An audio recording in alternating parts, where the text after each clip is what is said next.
जो मेरा विषय है पुरानी पेंशन को बहाल किया जाए करके, वर्ष 2004 में भारत की सरकार द्वारा पूरे भारत के अंतर्गत, चाहे वो हमारे केंद्रीय कर्मचारी हो चाहे हमारे राज्य कर्मचारी हो, उनकी जो पुरानी पेंशन थी, ओल्ड पेंशन स्कीम, उसको समाप्त करके न्यू पेंशन स्कीम का आदेश जारी कर दिया गया। माननीय अध्यक्ष जी, मैं आपके माध्यम से कहना चाहता हूं कि जैसे कि क्योंकि ये उत्तराखंड राज्य की स्थापना हुई, मैं अन्य पूरे देश की बात नहीं करूंगा, उत्तराखंड राज्य की करूंगा। उत्तराखंड राज्य की स्थापना इसलिए हुई कि यहाँ पर हम अपने, चाहे वो हमारे कर्मचारी हो चाहे हमारे शिक्षक हो, उन सबके हितों का संरक्षण रख सकें। लेकिन जो कर्मचारी कहीं ना कहीं इस प्रदेश के विकास में और इस प्रदेश की विकास की गति देने में उन कर्मचारियों का महत्वपूर्ण भूमिका रही है, और वो कर्मचारी जो 30-40 वर्ष अपनी सेवाएं उस विभाग में देते आता है,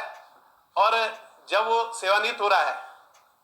और जो पुरानी पेंशन थी वो तो लागू थी, लेकिन 2007 के बाद जो न्यू पेंशन स्कीम लागू की है उसमें उसकी सेवाएं समाप्त कर दी गई हैं। निश्चित रूप से कहीं ना कहीं जो कर्मचारी, जो शिक्षक अपने भविष्य के प्रति आज चिंतित दिख रहा है और लगातार ज्ञापनों के माध्यम से, आंदोलन के माध्यम से सरकार से अनुरोध कर रहा है कि हमारी पुरानी पेंशन को बहाल किया जाए करके,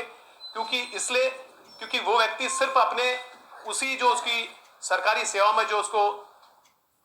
तनख्वाह मिलती है उसी से अपने जीवन यापन को चलाता है, उसी से अपने खर्चे को चलाता है, और कहीं ना कहीं उसी से वो अपने भविष्य की, जो हमारे सेवानिवृत्त होने के पश्चात वो अपने भविष्य को सुरक्षित पाता है कि मैं सेवानिवृत्त हो जाऊंगा तो उसका जो भी 50% उसको सेवानिवृत्त होने के बाद उसको पेंशन मिलेगी, उससे वो अपने बच्चों को पालेगा, पोसेगा, या जो भी जीवन यापन का काम करेगा। लेकिन सरकार द्वारा उसकी पेंशन को समाप्त करके कहीं ना कहीं उसके माथे पे चिंता की लकीर खींच दी गई है। मैं आपके माध्यम से कहना चाहता हूं कि कहीं ना कहीं, क्योंकि ओल्ड पेंशन स्कीम को 2004 के बाद जो समाप्त कर दिया गया है, कहीं ना कहीं उसका जो जीपीएफ था,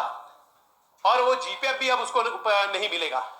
क्योंकि न्यू पेंशन स्कीम के तहत उस जीपीएफ को भी समाप्त कर दिया गया है, और जो उस समय का जो वर्तमान जो शेयर मार्केट है उसी के अनुसार उसको किया जाएगा। मैं आपसे कहना चाहता हूं, क्योंकि कर्मचारी हमारे इस उत्तराखंड के हित के लिए हमारा काम कर रहा है और सरकारी सेवा अपनी सेवा दे रहा है। जब हम सब लोग अपनी पेंशन प्राप्त कर रहे हैं तो उसकी पेंशन को समाप्त नहीं किया जाए, क्योंकि कई ऐसे